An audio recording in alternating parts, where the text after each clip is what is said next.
ئەی کوڕێ کورد رابەهل بە پر بکە کار و خەبات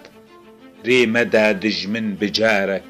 خوێنمە ڕێسا بێتەبات من دگۆ دیرۆک دبێژێ دژمنێم نابێ هەڤال کورد دکن خەونێ دەهاری تا ببن بەترۆل و مال تا ببن عەورێ بارانێ ئاف بدن وارێ ئەوی شین بکن دەشت و نەواڵە بمرێ خەونە نەتەوی شێخ عوبەیدوڵڵاهی نەهری مستەفای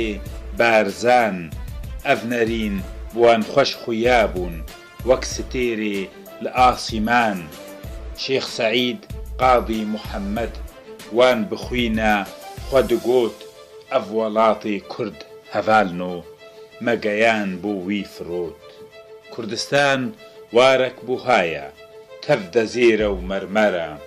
مێرگورەز دەحل و چیایە گول نەسرینە عەمبەرە ئەو فەرات تێدا ژیانە تێدە دجلێ خومخومە وەک مرۆڤەک جان فیدایە کەلهە کێف و دومدومە ئەی فەلەک دۆستێتە نینە بێ ئومید و مروەتی تو دخاپینی مرۆڤە تو جودای حورمەتی فەتل و خاپێتە گرانن دوور دکن ڕۆژێن جوان پوش دکن مافێ مرۆڤە لە نێڤباغ و گولیستان شەقشەقە